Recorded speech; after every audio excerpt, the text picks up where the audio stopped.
Les collations pré-entraînement. Martin, je suis vraiment contente de faire cette capsule-là avec toi parce qu'on est tous les deux conscients de l'importance de la saine nutrition et de l'activité physique au quotidien.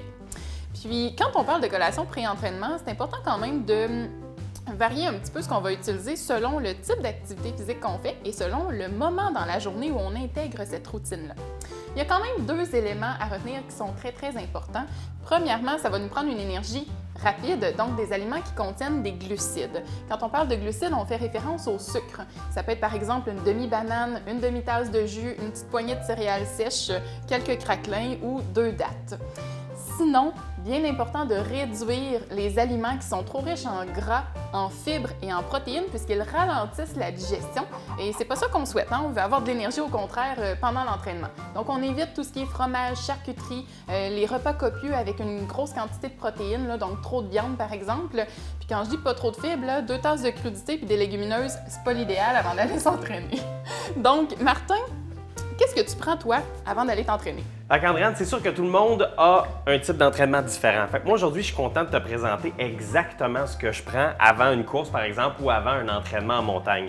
Moi, ce que j'aime beaucoup prendre, tu parlais tantôt d'une banane. Moi, je prends tout le temps une banane. Alors, aujourd'hui, on prend l'exemple d'une demi-banane. Ensuite de ça, on va ajouter une tasse de lait d'amande. Aujourd'hui, j'ai lait d'amande cachou noisette, non sucré, parce qu'on va ajouter nous-mêmes le sirop un peu plus tard. Ensuite de ça, je vais ajouter des noix de Grenoble. Ici, j'ai un quart de tasse de noix de Grenoble grillées. Maintenant, on va ajouter mon ingrédient préféré, du sirop d'érable.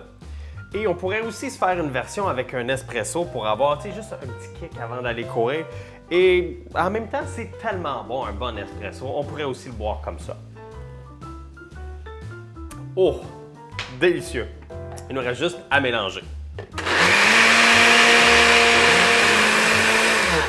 Juste à y goûter. Excellent, excellent. En fait, Martin, la recette que tu proposes, je la trouve super intéressante. C'est peut-être un petit peu plus sucré que ce que j'aurais suggéré, mais par contre, c'est l'idéal pour un entraînement qui a une plus longue durée peut-être ou qui est un petit peu plus intense. Haute intensité, par exemple. Comme ce que tu fais. Exactement. Tu la texture comme c'est beau. Ah, elle m'attend pas, hein? Elle veut goûter, elle est vraiment excitée. Ah non, c'est vraiment bon. Hey, bon entraînement. Prenez le temps vraiment de bouger à tous les jours, puis je vous dis à votre santé. Santé, Andréane. Yeah!